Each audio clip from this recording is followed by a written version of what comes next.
Hello, everyone. Welcome to our little webinar here. We appreciate you taking some time here on this beautiful Friday to join us.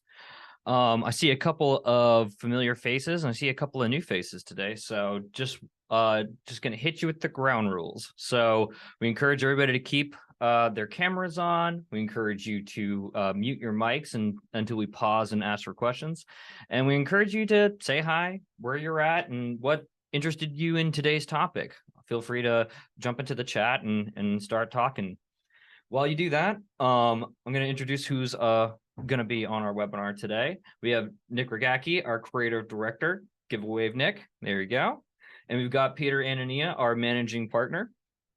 And for those who, most of you, I think, actually know me here on the call, but for those who don't, I'm Dustin Bailey, a fellow partner and account executive here at Anania Bailey. So what are we talking about today?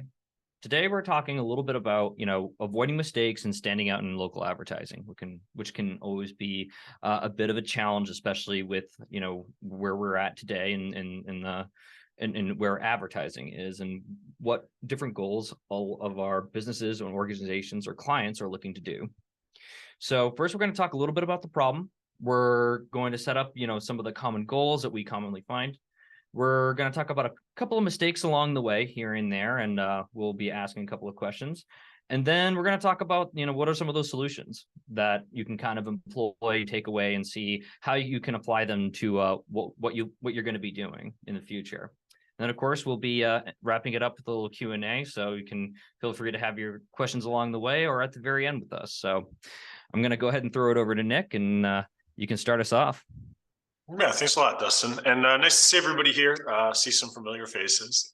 So I think the onus for having this this webinar topic right now is we've been seeing a lot of local ads, and we've been working on particularly a lot of local broadcast ads over the last couple of months.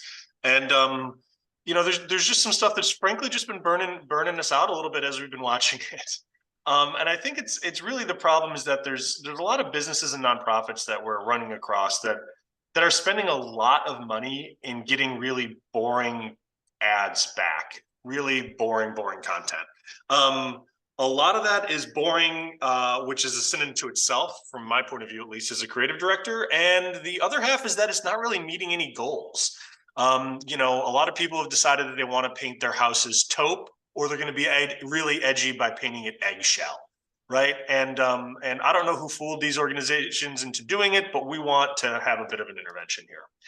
Part of the current status quo is that there's really a low floor for ads locally. This isn't just here in Maine. This is everywhere. But there's really no limit to the ceiling. There's nobody saying you can't have cinematic, narrative, beautiful, moving, emotional advertising.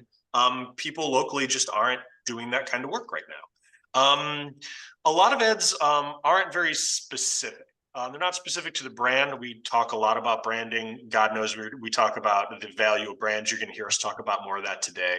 But a lot of the ads we see aren't very specific. They're very generic, which just kind of helps stuff fade into the background. And even the call to actions are really milquetoast, come on down or give us a call, or the classic rallying cry, have you been injured? This is stuff that we see all the time, and it's become almost kind of a joke, right? It's something that we can all relate to, or we can all sort of repeat. And the final thing is the general production quality of a lot of these things are low. And by that, I don't just mean like it looks like somebody's son or daughter with like acumen for TikTok could have shot this stuff. But I think a lot of it is also that the scripting just isn't very high quality. There doesn't really seem to be a clear message other than I'm here, or we do this, or like houses need foundations. Call 207 blah blah blah blah blah. Yeah, we're quality. Yeah, and I think that really it all speaks out to really just is there an appetite to stand out? My assumption is the answer is yes. I think people do want to stand out. And I think that we just really we don't collectively understand what our goals should be, how we can approach that, and frankly, how we can channel our own boldness or rally our own people into having the appetite to stand out and do stuff. So that's really what we want to talk a little bit about today, I think. The title of the slide or the title of this includes the word mistakes, and Peter has been on us all month to make sure that we talk about mistakes too, because there's no way that you can grow or change or do anything here if you don't run into a couple mistakes. So we're going to be talking about mistakes kind of throughout, and I wanted to kind of throw to everybody here, the muted and the unmuted alike, and get a sense of what kind of mistakes have we seen just generally? What kind of ads, printed or broadcast or radio, just sinks into the background? You know, is there a notorious industry that it's just like, I don't like personal injury firms? You know what I mean? Like, is there a thing that really just kind of rings true in our brains that maybe helps us sort of focus on what we're talking about today? And I'm going to stay perfectly quiet. Yeah, don't be shy, everybody. Unmute and join in. Yeah, we have some big advertisers on here too, so I'd love to hear from anyone's perspective. No one? Oh man, come on. No takers. You got to be better than that. You're fading into the background too.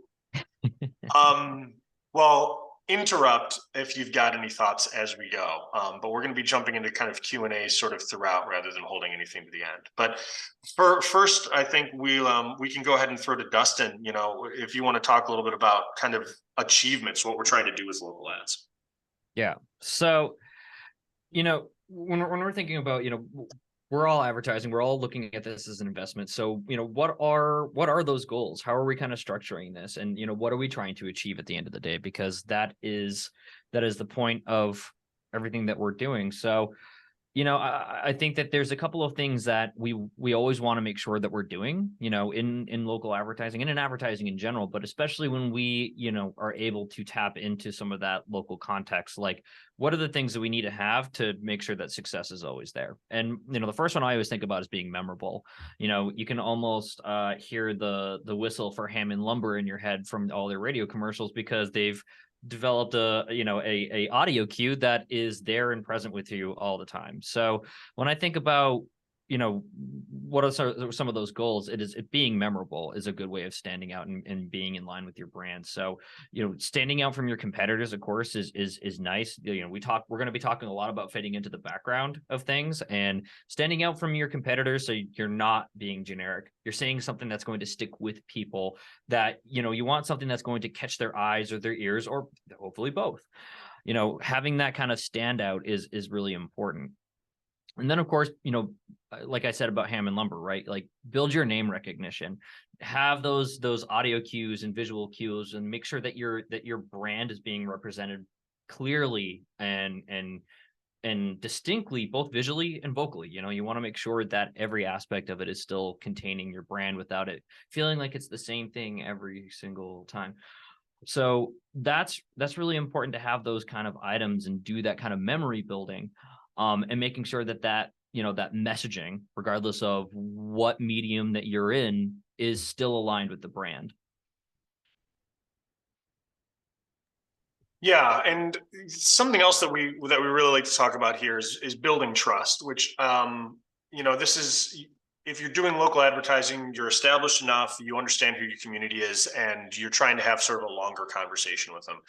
And building, you know, building trust comes down to a couple of different things. I'm highlighting three here that I think are really important. And the first one is kind of embracing that local feeling. We are quiet. I think people trust other folks that they can relate to and folks that they feel like understand who they are, right? The big thing that we try to do with our clients is rapidly identify sort of pain points and build kind of an intimate relationship with anybody that we're doing work with, you know, because you can be better at communicating when you understand where we're all coming from. And local advertising really gives you that incredible opportunity to reflect on those things that we all collectively share, right? Whether those experiences are, you know, mud season and tourist season, you know what I mean? Which is something that everyone likes to reference here. Like, we can get more detailed than the national scripts that are delivered by, you know, faceless generic agencies often do. And finding ways to really embrace that local feeling doesn't make your organization feel small. It doesn't make your company feel small. It makes it feel intimate, and it makes it feel empathetic. And that's great. Intimacy and empathy are two wonderful ways to start to build trust, particularly if you're a big faceless organization that's really got to communicate via brand as opposed to an individual or person's platform. Consistency is another thing that's really important. You know, it's hard to trust somebody who's all over the place. I'm sure we all have that friend that, like, on any given day, you don't know how manic that energy is going to be. You don't know who you're going to get. You probably don't want to bank with that person, right? We probably don't want to hire that person to like put in like fences. Consistency around, you know, how you're talking to your audience and what your ads look like are that same level of importance. You know, to Dustin's point about sort of the audio identity for local brands, you're building a voice that should be that identity too, right? And you know, I always tend to lean into, you know, smart, clever, witty. I like to play with that a lot. You know, that's a voice that I think maybe it's part of my voice that I like to inject into a lot of brand voices, but it doesn't necessarily have to be the tone you use. It doesn't have to be the cadence. It doesn't even have to be the seriousness of stuff, but it can be just that personality that you've established in your brand. Some brands don't really have that figured out yet. We're Anania Bailey, come see us. But a lot of organizations really do, they are sitting on a personality. Whether that personality is driven by their CEO or president, or has been kind of developed just by the culture that you're in. Identifying that and being able to communicate that consistently across your ads is huge. And then the last one is that I want to talk about just around trust is representing something more. You know, whatever organization you are, you're comprised more of people or the products you're sharing. You're trying to communicate something a little bit more about who you are, right? And an example that I bring up is we recently did some commercials for Bruno's, a local restaurant that's been a longtime client, a client from when we were much smaller years ago, and we love working with them. And one of the things that was important to represent for them, kind of both that local feeling, right, and representing something more is, you know, they had a small budget and they wanted to do a series of ads that spoke to what it's like eating in the tavern and what it's like being in the restaurant and that family feeling and that local feeling and friendship. And also they've got products that they sell in markets as frozen ravioli, and that's really good too. And why? And it's just like you get that list of things.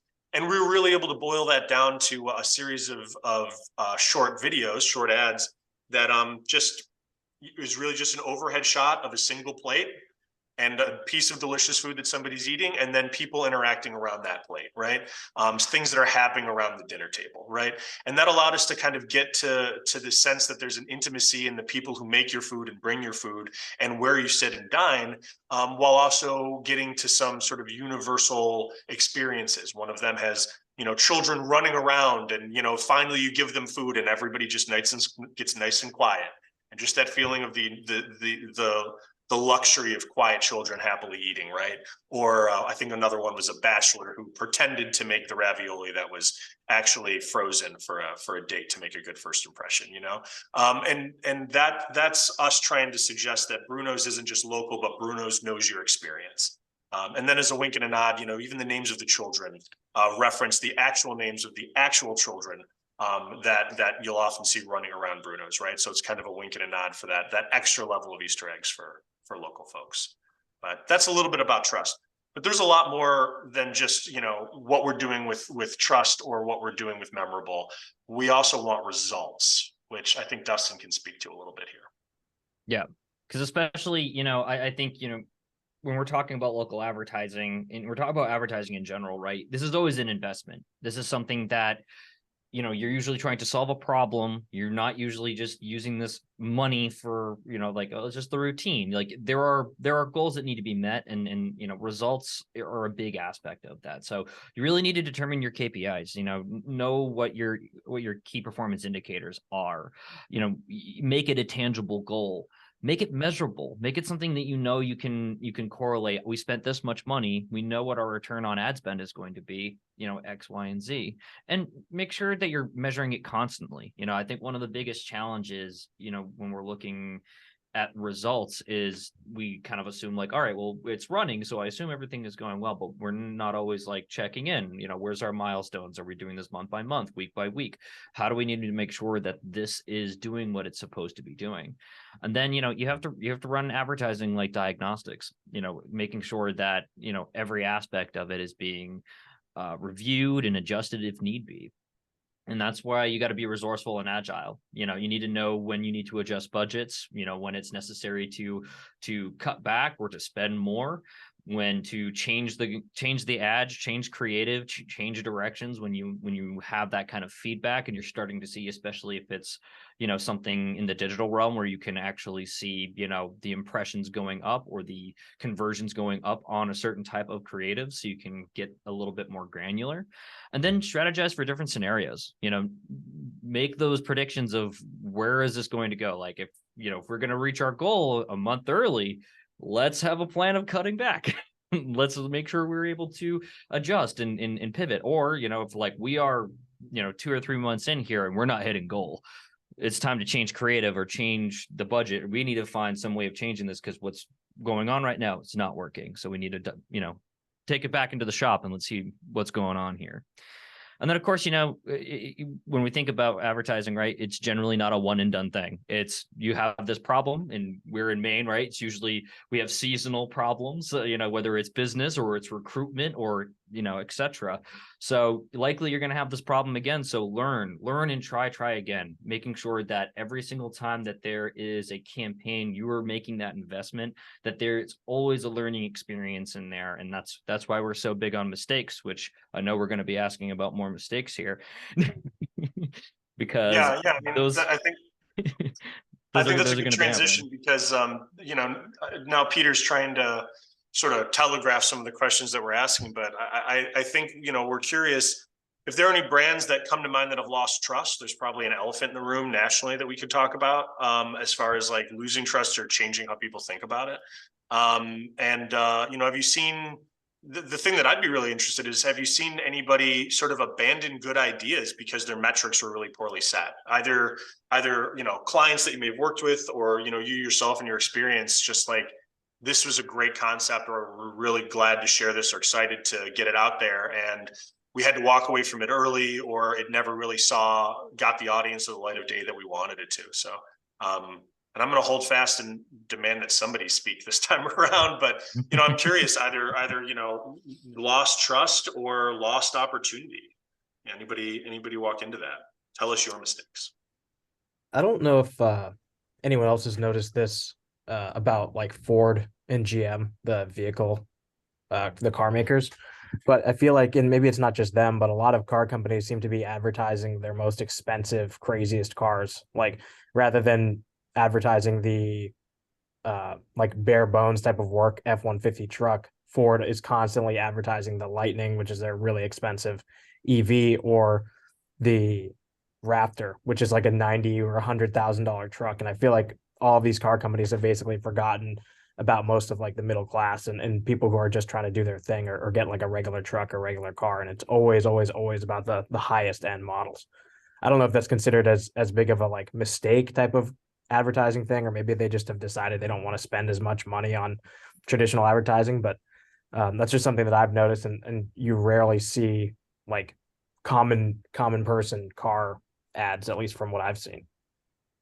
Yeah, that's a really interesting point. And you know, and it makes you wonder, like, are they pushing for, you know, the aspirational, or have they, just abandoned the middle class to some degree? You know what I mean? Interest rates are 10% to buy a car. It's getting Surely harder and the only harder. people that can do it have gold bullion, right? What, Peter?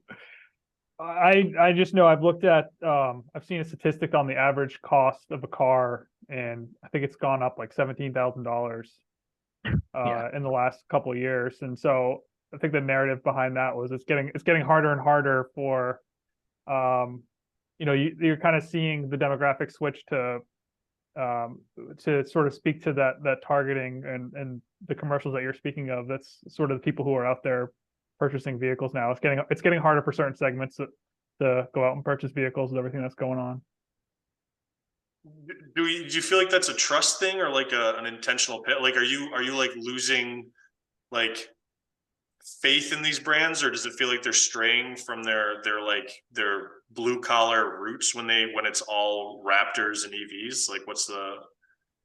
I think a little bit, yeah. And I think, I mean, Toyota is kind of doing it too. Like, I've been kind of looking at the new Tacoma that was just released, and 90% of all the stuff they're talking about are of the two top end trims of Toyota Tacoma, which are going to be 60, 65, $70,000 trucks.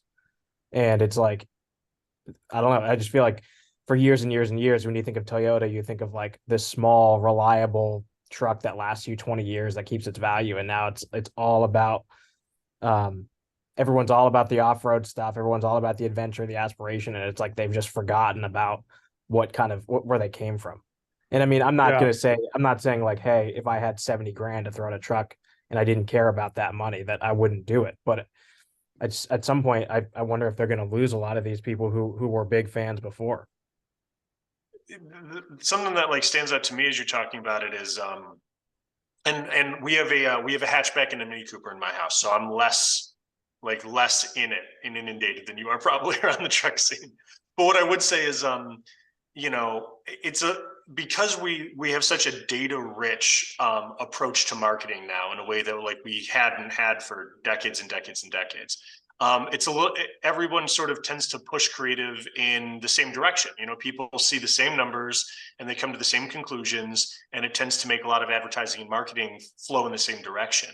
And I think to kind of speak to the blending in or standing out of it all is,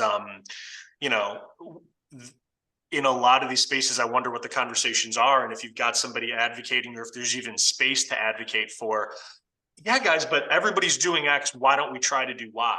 Or if there's just so much overwhelming pressure to say, I see where these numbers are, I see where our focus groups led us, but I think it's worth trying X, right?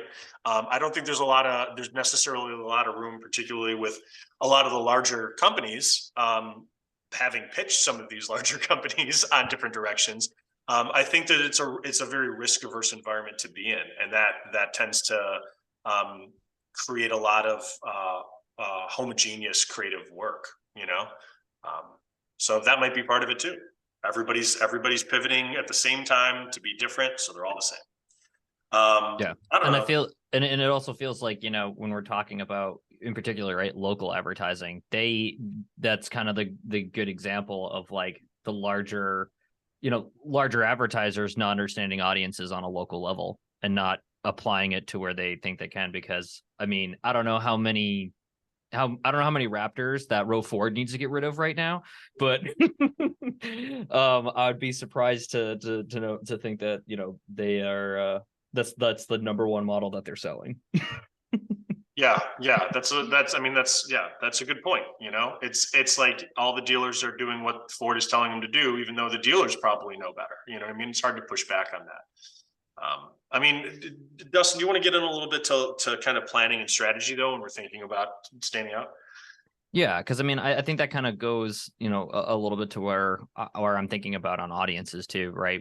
We got to think strategy when we're thinking local advertising, and especially when we think about our neck of the woods, right? We got to plan, well in advance, not just thinking about budgets, but also thinking about, production time and getting things settled and ready for an actual campaign season. And that's something that, when we're talking about local advertising and how to avoid a lot of mistakes, we find that to be one of the most common, is that we get, sometimes we'll get the phone call and, we needed this 2 months ago. And that's a bad place to start. So plan well in advance, think about getting things done earlier, know when you need to actually have some of these things done. Like if you are thinking about a holiday campaign, pre-production starts now, everybody. Like we're at the beginning of the summer, you've got a couple of months to to plan it, get it done, and then have it out there for the right season. So thinking about, something like that, or, if you're looking at like next year, right? A lot of us are at the point where we've spent our budgets. We know what, whatever we're going to have is what we're going to have this year for some businesses and organizations. So, we got to plan for next year, got to start talking about, how are we going to get budget moved over to us? Thinking about what's going to be on the horizon for next year needs to start at the end of the summer. Like, you need to have a plan well in advance. The other parts of strategy I always like to poke about is, budget with caution, thinking about your, part of your mix, don't let, don't get creative and have lots of ad spend for bad ads that are boring and nobody's taking action on them, and don't blow it all on creative. So you can't actually get the ad spend out there, because if you can't get it in front of anybody, it's a very expensive it's a very expensive creative that didn't go anywhere. So when you're thinking about it, I like to always kind of give it the 40-60 rule. It's like you want to try to make sure that you have enough creative, so around 40% or under of your budget should be on creative, and 60% should be on ad spend. That is a nice rule of thumb to start basing it off of, and thinking about where you need to adjust depending on how badly you need to stand out. And then you got to think about mixing and matching. Got to know your media mix. How are you going to get in front of people? Good creative is only as good as long as it can get in front of someone. So know your audience, know your local areas. We did a campaign for the Worthington Scholarship Foundation earlier this year to try to get applications for the scholarship itself. So we're aiming at Gen Z students in the most rural parts of the state. And like whether it's Greenwood, Maine, or a township up in Aroostook County, right? You can't digital advertise to the 830 people that live in some of these towns. Like, that's too small of an actual sample size to properly use the tools. So you got to know how to get in front of them.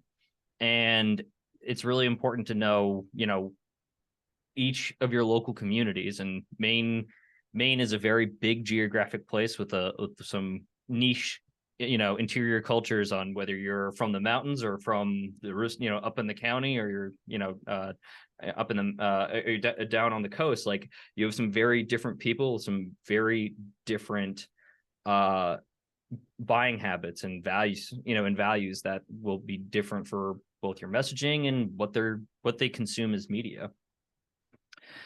And then the last one, learn from your competition. There's a lot to be said when we're talking about strategy on, what are they saying? What's the messaging? How are they conveying themselves? And, you can't stand out if you're all saying the same thing.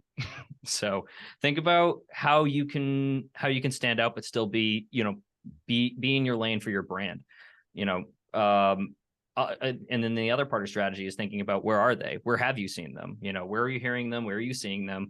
And are those the places you should be, or are those the places that are now, some maybe overcrowded? Thinking about different ways you can actually approach it and see, where are they not capitalizing? Where can you innovate?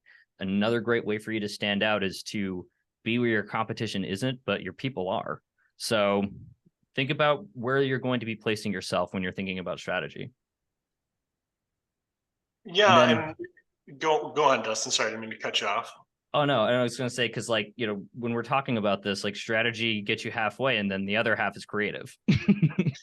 Yeah, something that I, just speaking purely about creative, kind of stepping away from the strategy of it all for a second, because I like to say that I've got a foot in both, is when we're thinking specifically about that creative, when we're thinking specifically about the kind of content that you want to put in, I'm always pushing people to try to test boundaries and be bold and have a little bit of courage. I'm going to do that to everybody here in a second, but I'm going to preempt it by saying one of the real things that you need to do is make sure that one great idea doesn't derail your whole brand. You're going to get snake oil salesmen like myself showing up saying, this would be great, this is going to be disruptive, this is going to get people paying attention, and that's lovely. But one particular thing that you like, or that you think is going to be a game changer, or really stand out, needs to also work within the confines of what your kind of broader long-term or short-term goals are, right? I think about creative and communication a lot in terms of relationships, and it's sort of like telling a date on your first date that you're a fighter pilot, right? Or that you spent 4 tours in Iraq. Like, okay, do you have a flight jacket that you can wear on your next date? Like, do you have buddies from the Air Force that are going to do it? Are you going to fly them in a small twin engine jet later? Like, if you're making a promise that you are a thing, you need to continue to be able to be that thing and keep that going. And I think that a lot of times people are risk averse to doing something different or new, because the last time they did it, it stood out like a sore thumb and didn't necessarily feel genuine. So, you should think a little bit about, well, can you continue to be bold? Can this be part of a broader campaign? Is this something that adds up to something larger? The next thing on creative is I love key insights. I think that one really effective insight, something that speaks to kind of that universal intimacy, that an insight that's reflective of something we've all experienced or all know, or a pain point we all have. It really can make the difference. I think that when we identify our shared humanity, to get on a soapbox for a second, I think when we're able to identify kind of our shared humanity and speak to those things that connect us all, you're able to put together marketing, whether that's cause-based or profit-based or donor-based. You're able to put something together that people see themselves reflected in and respond to. You know what I mean?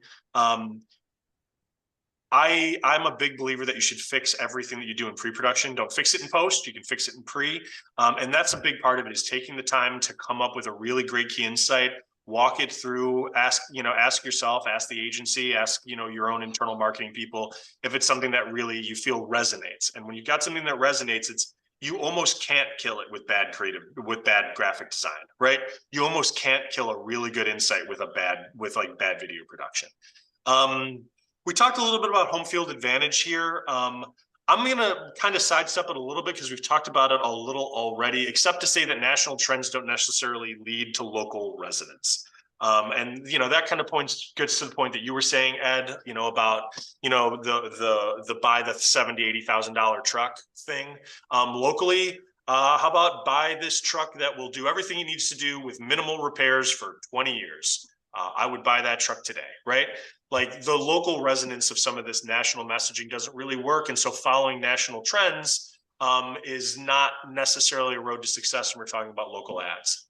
Conversely, there's a lot of you'll see some national trends or some national stuff that's starting to bubble up, that's starting to get a little popularity, maybe in some of the larger markets, a New York or an LA or a DC or an Atlanta. And keeping your kind of fingers on that pulse a little bit, or seeing what other people and kind of your industries are doing in some of these bigger markets, allows you to kind of take something and introduce it to Maine before it becomes that national trend. I don't want to be overly harsh here, but there's a lot of stuff that comes to Maine 6 months, a year, 2 years after it's kind of come to a lot of the other big places in the country. And you don't have to be there to be the genius to innovate a brand new idea. You can just be an early adopter of a really effective thing that you're seeing in other markets before they've come here. And being an early adopter is almost as good as being an innovator when we talk about some of this stuff. And the last thing, and this comes from the bottom of my heart, guys, is that just because something's scary doesn't mean it's a risk. The reason I do this is because I like doing bold and interesting creative work. And for, every 3 or 4 clients that want to keep it table stakes, that one client that allows us to experiment or try something a little bit bold is the reason why I stick around. You know what I mean? And sometimes, we look at advertising, or we look at a message that we want to put out there, and we worry that it's going to have a lot of blowback, that there's a high risk factor because we're doing something different. And that's not the case. Change is scary, but it doesn't necessarily mean you're putting your brand at risk. It means you're trying something out, you're testing something out. And, a good example of that, I think, is a piece that we did for DeMillo's, which some of you may have run across. My wife just ran into an Uber driver who was just like exclaiming his joy around the "Don't go to DeMillo's" commercial that's been kind of making the rounds. And what this was is DeMillo's, a local restaurant here. They've been around for a long time. They're out on a boat. That's kind of their shtick. It's like seafood out on a boat. Yay. And there's a certain, I think, amount of like unnecessarily jaded Mainers who maybe tourism leaves a bad taste in their mouth, and they look at DeMillo's, and for them it's a tourist trap, right? They look at it and say, like, yeah, that's been my parents took me to DeMillo's, my grandparents frequent it, like, you don't want to go there, right? DeMillo's, in meeting with them and having a conversation with them when we were putting together some campaign concepts for them, it was a little bit, I joke, it was a little bit like talking to like the mafia, if the mafia felt just kind of bummed out, right? I mean, it was this huge family who's been doing this for a really long time, and they just felt like, yeah, they just, people don't respect what we do. They've got this antiquated vision of who we are, and there's this kind of low-key conversation locally around not going to DeMillo's, even though we do great business and we obviously do very well during tourist season. We're more than that, and so we pitched a commercial that was based around the entire community of Maine telling people not to go to DeMillo's. and just kind of leaning into that and kind of owning that a little bit.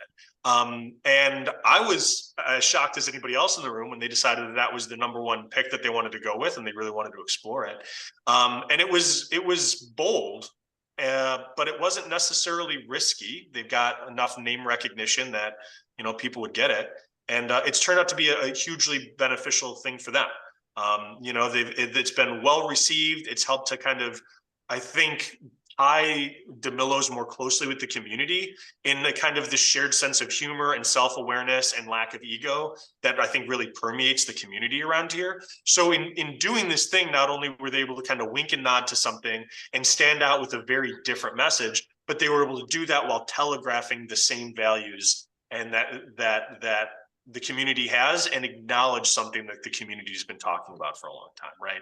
And I think that when you're able to try to align those things, you can make really effective content that stands out. Yeah. Let's So- do more audience participation, Dustin. What do you think? Right. I was going to say, we're almost about to open it to Q&A. So I appreciate Ed stepping up and, you know, putting his questions and insight in there.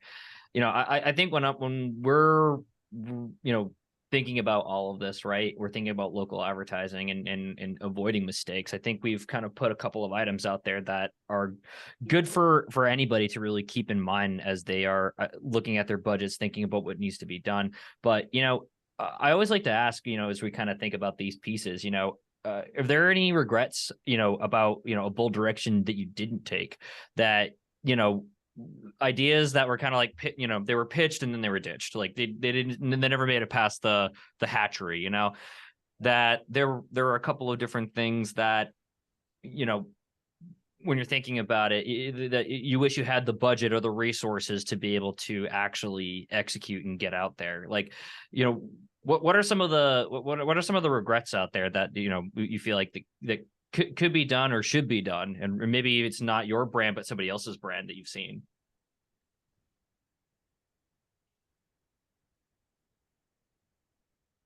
Not all heroes Shy wear today. capes, people. Yeah, we have, Just, we have a yeah. quiet bunch today. Yeah. It's all right. It's good. We can put the kettle on. We got a couple minutes left.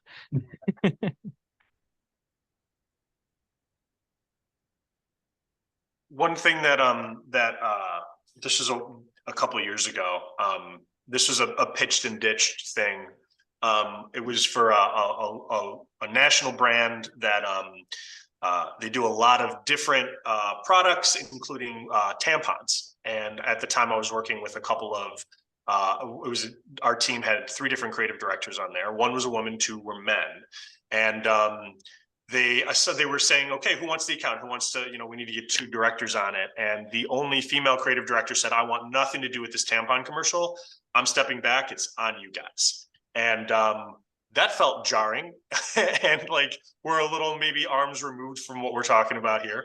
And playing around with it for a little while, one of the things that I pitched that never got seen, but I still like reminisce about it in my mind, is it felt absurd that the big deal with this product is these tampons were developed by women, and it was a big deal that they wanted to highlight that these tampons were developed by women. And the absurdity that we had 2 male creative directors trying to come up with the ad campaign for it, I thought was hilarious.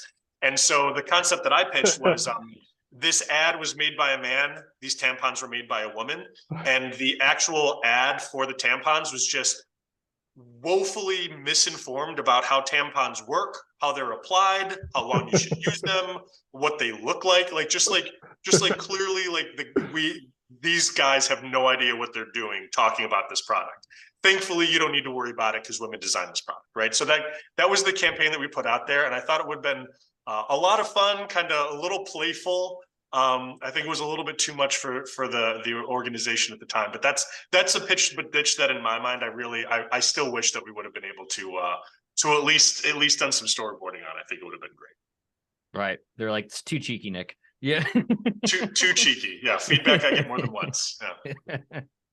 But yeah, has anybody else even ads that you maybe never articulated or stuff that you really wanted to do? I'm looking a little bit, I don't want to call you out, Logan, but I'm looking at you a little bit because you're Because you're, I know that you're taking on a bigger role at your company in thinking about social content and content for the website. You know, you guys have taken a big step forward in marketing. You know, is there stuff that you're thinking about, or stuff that you'd like to try, or maybe concepts that you know are too bold right now, but maybe would fit in a year or two? Are you playing with that a little bit? Uh, I mean, kind of a little bit. We're still really settling into this great new direction and identity, but I think it's like going to stories. So I worked for a, not talking about where I work now, but I worked for a construction company doing marketing. And when I took the job and was working, they had this identity of trying to be something they weren't, because a lot of business with construction, you're going to have two types of clients, like the people who want to do it efficiently and cheaply, and people who want to do it smartly and do it consciously of environment and other things. And so the direction of the company and the marketing, I felt like it's a company that you're not supposed to go on there and say, hey, you know, we got the best builders, we got the best materials, we're going to build it the best. It was more about creating that human connection. And I felt like that was missing a lot. And so that's the reason I stepped away, is because they wanted a marketing product which didn't align with what I felt they should have went with. You know what I mean?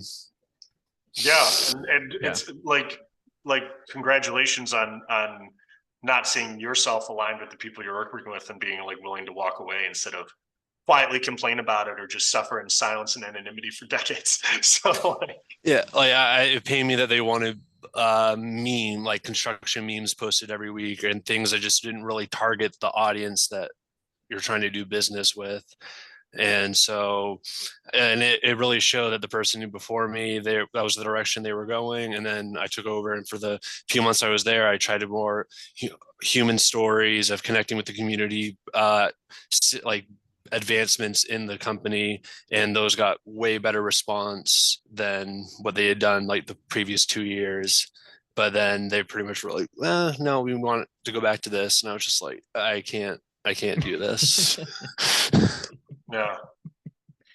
Have there been any examples when like the competition just outdid you? You're kind of looking around and you can point across the road and go, those guys, they got there.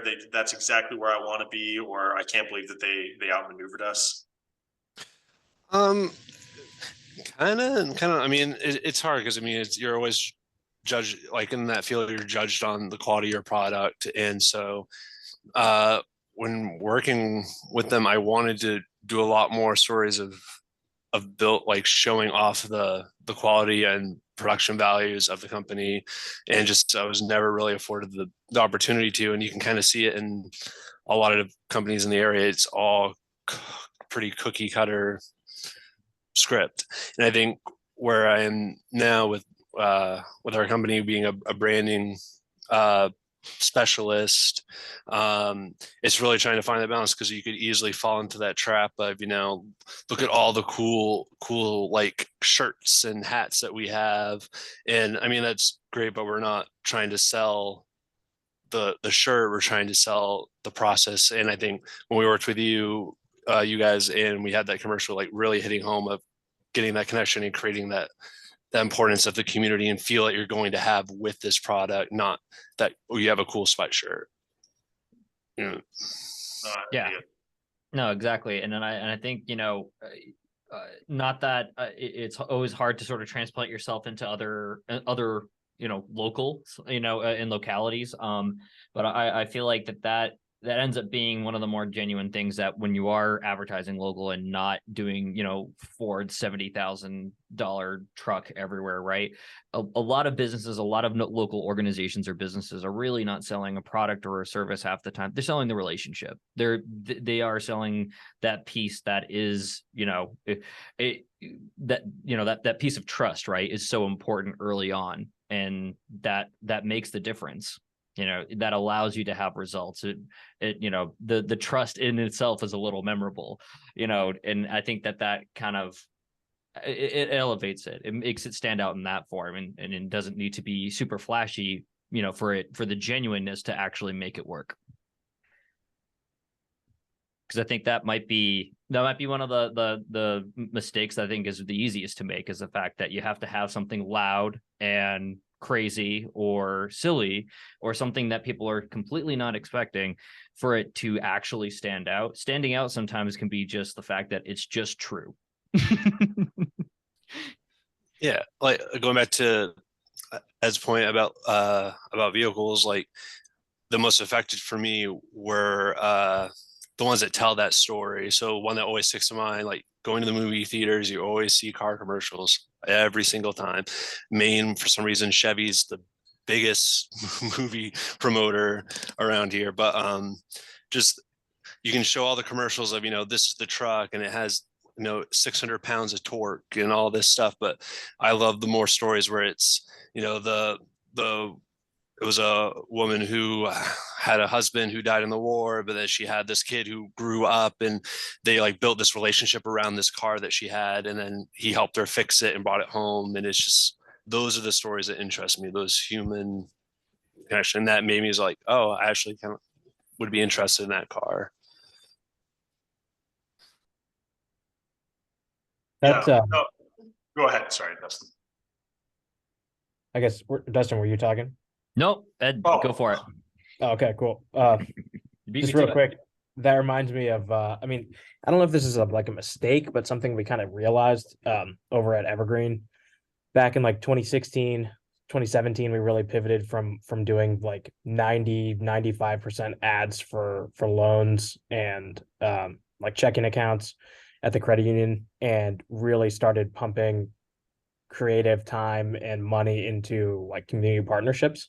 I know Dustin and Nick, we've talked about our community partnerships plenty with you guys, but I think that it really did, other than just the feedback that we got verbally from people being like, hey, that's really cool that you support the Animal Refuge League, or you support the Maine Celtics, or whatever team it is, and or whatever organization in the community it was, but our growth really got pumped up as well. Like it went from just a couple percentage points a year to like really actually like not exponential, but it was getting a lot closer to that in terms of growth. And I think that it was something that we just omitted for so long. And it's like credit unions are supposed to be part of the community. We're supposed to be helping people. That's literally the mission of a credit union. And once we actually kind of put our money where our mouth was, it was every year everything was just better. So I guess that is a mistake. I guess it's something that we kind of do regret not doing way earlier. But now that we are, we're not looking back. Right, learn and try again, and make it something that you can measure every single time. And I think that is the path to success. That as we've talked about it, right? Like it is a distinction, and it is something that Evergreen, you guys want to continue to build on and be able to promote that piece more. And it's not in a very traditional marketing sense sometimes. So no, that's and in its own way, right? That's a very different tactic, but a good way to stand out in local advertising. So I was gonna say, I know we're getting close towards the end here. We're at 150, and we appreciate a lot of the insights people have had on what we've been talking about here, and talking a little bit about mistakes. Are there any other questions? You guys got us for a couple more minutes. I feel like yeah.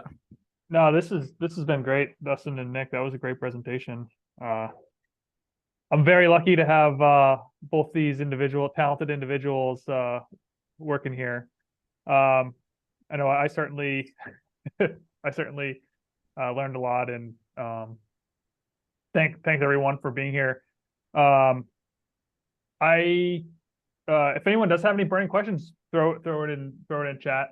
I think I just have a feeling we have a little bit of a quiet group today. I don't know if it's we're all just ready for the long weekend. It's okay. We're all there. That's what I was We're all gonna say. I'm feeling not it. sure if it's a long weekend or not, but Yeah. totally fine. As we go out here, I just wanted to mention, make sure to follow us. We're on LinkedIn, Facebook, Instagram. Dustin, he's a partner here, as he said, but he's also our account executive. So if you want to continue the conversation, shoot him an email. We have his email there and his phone number. But thank you all for being here. It was good to see some new faces, and we have a lot of individuals returning. And thanks everyone who participated, and be on the lookout for our next one. Yeah. All right. Everybody enjoy the nice long weekend. Take care, everyone. Thank you, Thanks, everyone. guys.